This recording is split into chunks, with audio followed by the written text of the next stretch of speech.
Welcome back to the podcast with Maria. Nice to have you here.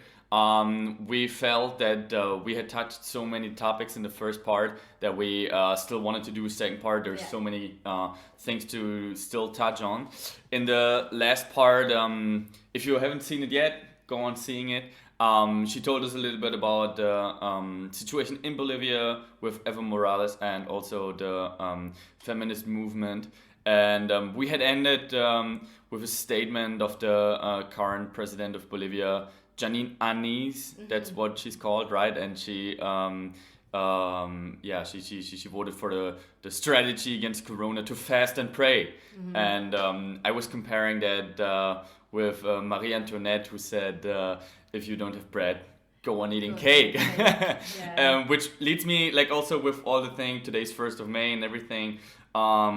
So what perspective do you see, and what would you say should be done by the Bolivian left or the feminist movement to sort of not lose what has been gained, and what perspective and chances do you see also?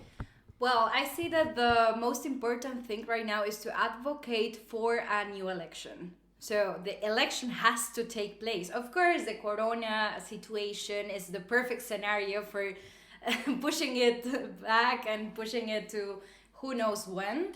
But I think that that's the most important thing, because this government is just for a moment, it should be just for calling new elections. But of course, they are taking advantage of the situation. So we have to push forward to the new election.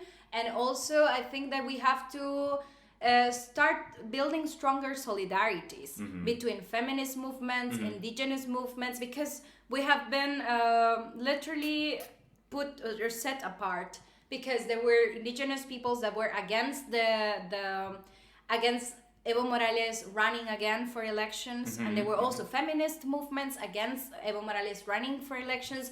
But now that Evo Morales is against or outside the equation, we should start building again those bridges that were cut. Because we are analyzing and all this situation of corona or of the crisis and all this time has been showing us which kind of people are in power and which kind of people can get again into power. When we see history from a critical perspective, we're going to see that those are the same big fishes that always were there. They were never out of sight of when can I enter. So of course now we have to be critical against it, and also be critical against the mass party, because they have been making mistakes and they have to vindicate themselves also. And how can they vindicate themselves? Opening up their structures to a more horizontal perspective, to gaining forces, because now basically the only party that is leftist and is critical and is not willing to do alliances with the right is the mass party. So either we unite or we're going to be in the middle of something, and then probably the right is going to win the elections. But also it's very unstable, because Evo Morales still has many voters. And not only Evo Morales, but also the mass party. And probably they are going to win still. Of course, I'm talking about what I probably think. We don't know in the end what's going to happen on how the brainwash is going to work in the end, because in the end is who pays more for the election, who wins the election. We know it with Cambridge Analytica and all these scandals that happened in the whole world, and why I don't think why the Bolivian right wouldn't do something like that. It is interesting, because we had met at that event about Bolivia, and so a diplomat of Bolivia in Switzerland, I think, from the Morales party. She came here to Aachen, and she wanted to talk about what has happened in Bolivia and what we should do about it. And then, from the chronology, I remember that I came there and she didn't come. I heard about rumors that the police had been there looking for her and whatever. In the end, I met her in the hotel. She was very frightened, because the current government had started a denunciation campaign, and what they had said was that she being here, saying that it was a coup, is like an action against state. Yeah, and so it was sedition. it was even that crazy that at that typical day, Trump and Interpol, they had decided to look for that woman, because Trump had said that he supports the current coup government, and that was why she was not willing to speak anymore. We were talking about strategies of the right, to me, it doesn't really sound like a liberating government. It sounds like a government that tries to hide the voices which are saying, "Hey, it's a coup," and everything. What chances do you see in the election? Do you think if Mass wins, that they will let them win and let them stay in power? I was at the beginning of all this crisis, before October. I was with a German friend in Bolivia, and she wanted just to travel, and I told her, like, I don't know why I have this feeling that you should not remain in Bolivia when the election happens, because it's gonna be very controversial. If someone wins, the other part of the population is going to be very upset. But I was like, are the right-wing people going to start a revolution? Like, for me, it was like, I don't know. I really don't know. But in the end, you never know. That's the thing. Like, by now, I think, like, that's not going to be a nice event for Bolivia. It's not going to be easy. But I never know what's going to happen, because they can always surprise me. So I don't know what to say about that.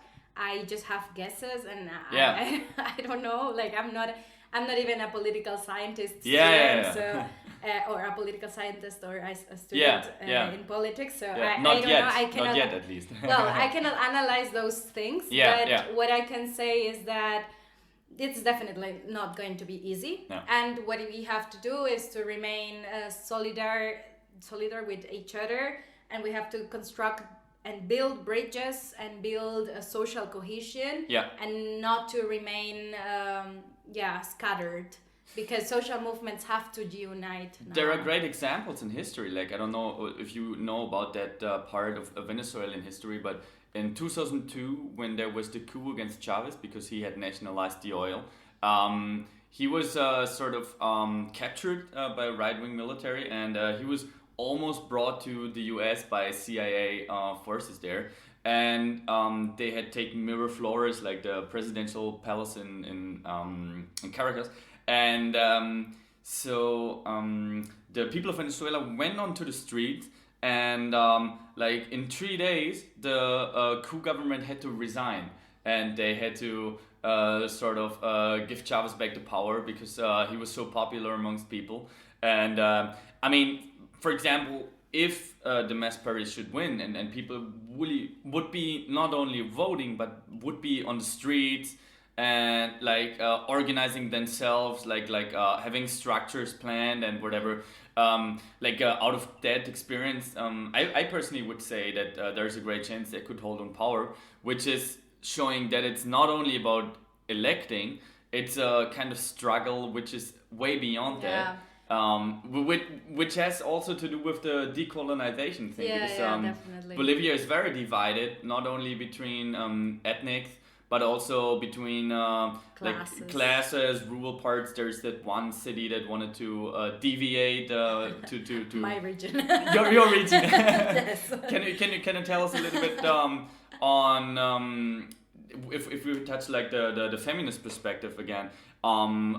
What is the way that you would urge women to fight in Bolivia right now, to in all those patriotic decolonized sort of structures, and it's very difficult and everything? How should the fight be? I think as I said, we should build solidarities, and we should see if the mass party is able and is willing to structure themselves, to possibly change a bit, open more to new solidarities. Because, for instance, I have the example of Argentina. Yeah. In Argentina, Macri came to power some years ago. He was very right-wing neoliberal government. And then there was a lot of criticism against the left. But then when they saw that they could unite with the feminist movements and with the labor movements, advocating with them, hearing what they have to say. Now the feminist movement is huge because of the campaign pro-abortion rights. So they saw that, okay, if we do not build bridges with them and solidarize with them, we're not going to win the elections. Yeah.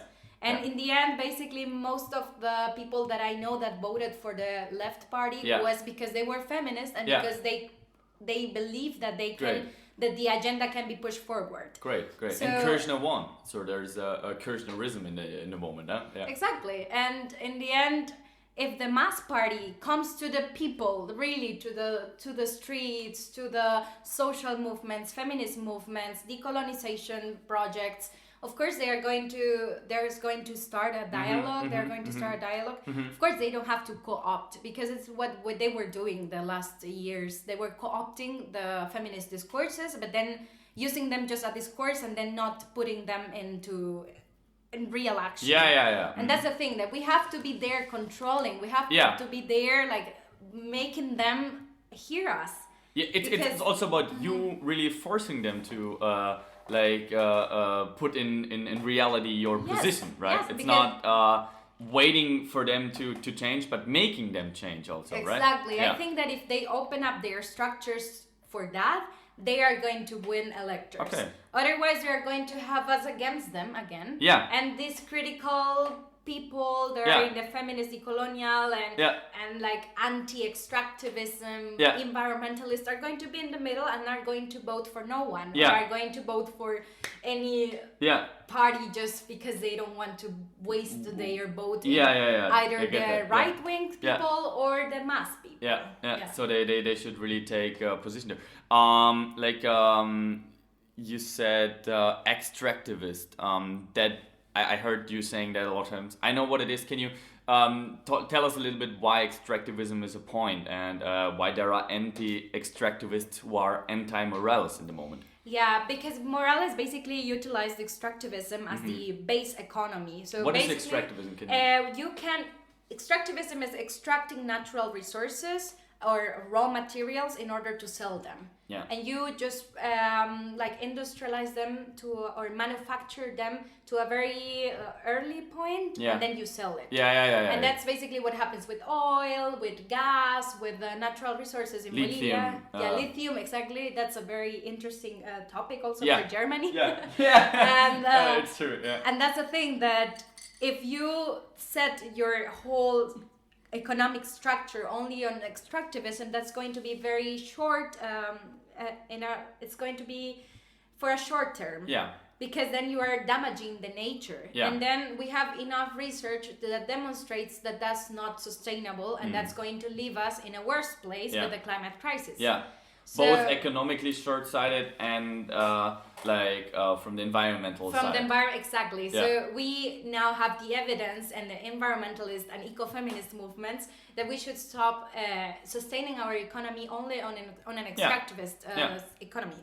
So of course, extracting the natural resources is gonna help us to get rich, but it's short term. And that's the thing that we criticize to Morales. And I basically wrote my thesis working on the social effects and exactly on analyzing the issue of violence against women and against indigenous women, and how extractivist production and extractivist economy affects them the most. Oh, that's so interesting. Yeah, so it's terrible. In the end, I discovered why people are opposing mass government, because they are basing the economy only on extractivism. And that's what we have to rethink, because I don't think their intentions are but their intentions are still very Eurocentric, because they think that progress is money. But that's how the system works in the end. The whole world system, and that's what the decolonial thinkers also criticize, is that progress equals money, equals wealth. And that's the way how the indigenous peoples with the approach of the buen vivir, with the good living approach, is criticizing. And that's the way, but Evo When Morales... that is, you should explain that maybe a little bit. It's like an idea of the indigenous people. It's the way that they think that they want to live. Can you say something to the Buen Vivir thing? El Buen Vivir is basically an approach of indigenous peoples. Many different cultures have the same approach, even if they don't speak the same language or they don't come from the same region. But it basically means that well-being is only achieved when everyone is equal and everyone has access to the most basic things. And which is a nice approach. Which is only water, food sovereignty, land. It's the least thing that they want to have. And you cannot sustain an economy that benefits the upper class when exploiting the well, you can, class. but you shouldn't. Obviously, you shouldn't. And the way how indigenous peoples treat the land is as it was a sacred thing. It's the sustenance of society, the sustenance of life. Why are we treating Mother Earth in such a way that we are destroying her in order to gain wealth, in order to go and live in a city when everything is unsustainable? And you could be living in your own commune, sustaining yourself with your own crops and sustaining yourself and creating like solidarity's commune. Like that's the way how they think, and that's the way how Evo Morales is actually not respecting the indigenous sovereignty. It's like, as I understand it correctly, it seems that there are different interests and different necessities. And the crazy thing about Morales is, so he came in power being the first indigenous guy, changing a lot for indigenous people. And then, like, economically, he's in the situation that if he develops the economy based on what is there, like the resources and everything, then that would damage the indigenous people directly. And so that but on the other side, he has to maintain also the economy in the way that it doesn't fail, and so we have a clash of interest there. And also what you said is pretty good observation, like that you say that it is European centric, but on the other side it's just how the entire system runs. And so we are at the question right now, which perspective are there under world capitalism, how you can develop economically sustainable and respecting indigenous lives.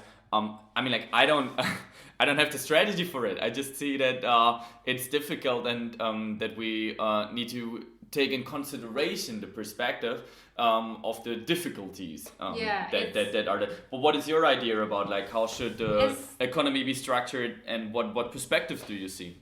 It's definitely very, very controversial, because everyone has a different view on it. But I inspired myself, and I based my research of my thesis on the research of Vandana Shiva and Maria Mies. Maria Mies is actually a German scholar, and she's an ecofeminist and also left-wing feminist. And it's super interesting because they developed an approach. And they came out with the thing, we are ecofeminists, actually. And that what is ecofeminism? Ecofeminism is the way how you understand that capitalism and extractivism, violence against women, and violence against all the human beings in this earth is interconnected. So patriarchy together with capitalism. And it's very interesting because it goes beyond the way how left-wing feminism evolved, because they come from the same, basically the same basis. If you move to one side or the other, it doesn't. It's Perfect. sadly the chair. I'm sorry. Basically, they came up with this from the theory of left feminism, from Silvia Federici, for instance. Maria Mies was also, from the first time of her life and her scholarship, she was also recognized as a Marxist feminist. But then they understood that it interconnects with the destruction of ecosystems, that everything is destroying not only life on Earth in a way of violating human rights and exerting violence against women and in an oppressive structure, but also is affecting the nature and the ecosystems in itself. So they developed this understanding of capitalist patriarchy that also takes into consideration the struggles for land, for water, for food sovereignty, against GMOs, against the pollution. GMOs, like the genetically modified crops. Oh, okay. Monsanto. Monsanto and so on, yeah. Also against the pharma corporations. So it's a very interesting way to analyzing everything, basically. Nice. If our viewers would like to get into this topic, we will post like literature beyond the video, and maybe your thesis. Is it possible to read it? It sounds so interesting. I think if you mail me, I will use my mail to make everything like. Yeah, I can send my thesis to you, but I think I cannot publish because it's the property of my university. Obviously, I hate that. But maybe if people have questions or whatever, you could answer definitely. them. And I can also put some links on books, on articles about ecofeminism. It's very interesting. Yeah, it's a way to understanding social movements from a very critical perspective. But also ecofeminism has criticisms because especially in Europe, feminism or European feminism is critical against the binaries, against women, men, or against the essentialization of women, because ecofeminism can sound like, oh, women are more connected to the earth and therefore they are defending it because they are mothers. But it's actually not like that. It's because we have been socialized to this role of caretaker that in the end we are the ones standing against the extractivist industries, against the pharmacy industry, against the extraction of the lands. Because now I also investigated that in my thesis, that the most powerful movements of people standing against extractivism were guided by women. And that doesn't really happen in a patriarchal structure such in Bolivia, but it happens. It is very interesting. So ecofeminism gives us these tools to analyze society and also to construct new utopia, new ways that we can establish solidarities between the labor unions, the labor or the people, the workers, with the feminist movements, with the environmentalists, with the people that are willing to create new narratives and create new possibilities to change the way we understand our economy so it sustains life on Earth, because we are approaching a climate collapse and we know that we are running out of time, and we should start changing the way we consume the way our consumption habits are, the way everything. It's very interesting that you say that, because I always feel like it's very important to connect all those struggles, because it's also based on the analysis that capitalism is sort of the common sort of it causes it, obviously, like as Martin Luther King said, you can't have racism without capitalism. You can't have sexism without capitalism. In the way that it maintains it, because it builds on the segregation of people into black and white, women and men, and it's also for women. It's also the cheap labor. If women would be paid the same. So we need to combine the struggle for feminism and ecologism and socialism in which way everybody thinks about it or whatever. It's great that you say that. I had the interesting question, because we're in Europe, you're in Europe. We see this happening in Latin America all of the time. What can we do here right now to support the struggle of the Bolivians for sovereignty and freedom? I think the most important thing probably is something that is my own bias, But I think everything starts from the information we consume and from the books we read and from the things we study and from the things that we value as knowledge. So I think that first inform ourselves, read critical authors or people that are rethinking Latin America, because it's very easy to set this binary that was the way how anthropology worked in the first place, that we were observing the uncivilized people and seeing how they interact and why they do, and oh, that's awesome, look, like they do this and that. But now we restructured anthropology in a way that you have to be an observer that knows that they have biases. Yeah. And yeah. as European people, Yeah. of course, you're going to have biases Yeah, to understand why South America works in the way that it Yeah, works. yeah. But then when you start understanding the history of colonization, the way that how the struggles were taking place there. Exactly. Yeah. You need to know this. Otherwise, you cannot. For example, like you told me that your thinking about Morales and the coup changed it a little bit also by the information you consume. Yeah. And I can definitely share that experience with when I was in Venezuela and like the first time I was there. Like I came here from a perspective and I had heard so many bad things about it, and like when I started reading about it myself, my opinion changed. And when I knew, wow, there's colonization happened, like there has the oppression of the US has happened there, and then you come to understand also that the struggle of them is really harder. It's so different also. Yeah. We have to understand their perspective more. Yeah, That's what you're saying. And also that there are no binaries, because I think that many people will probably see this video and think like, yeah, but she is anti-Evo Morales in a way. I don't believe her. Or probably people that are going to think the other way around, like, oh, she's talking nice things about the MAS. Like, what the fuck? She's amazing. She's crazy.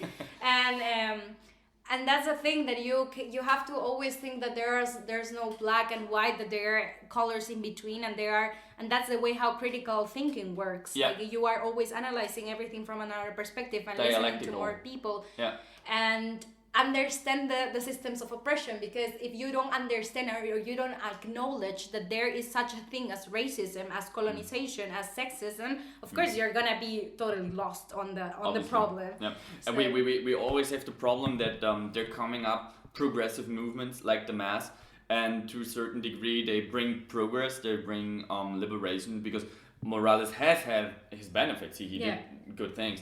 And then at a certain point, out of reasons that we cannot touch right now because it's very complex, but they start also to make mistakes as human beings. You know, they acted out of their perspective. We consider it mistakes now, but they probably acted out of perspective that they had. Mm-hmm. But it's necessary to see the point. We had discussed that also, that at a certain point, even though they made mistakes, we sort of need to understand that with mass being in power, there are more possibilities of urging for women's rights or for indigenous rights. Is it also that you share that view that I developed? Because I thought that, well, I mean, yeah, it is true that you can criticize Morales there, but at a certain point when he was attacked so much, or when he had decided out of stupidity to run again for president, well, better to have them there because it gives more possibilities than to have like a neoliberal right-wing government that talks about Bible or whatever. But what do you think about that? I think that what happened was the thing that we needed. Mm-hmm. We needed to shake the mass party. Mm-hmm. We needed to shake the most hierarchical structures. Mm-hmm. Yeah, and before the camera stopped, I had asked your opinion about like what position you should have towards Evo Morales in consideration of his faults and his mistakes, but also that under him a lot more is probably possible, and you were answering that.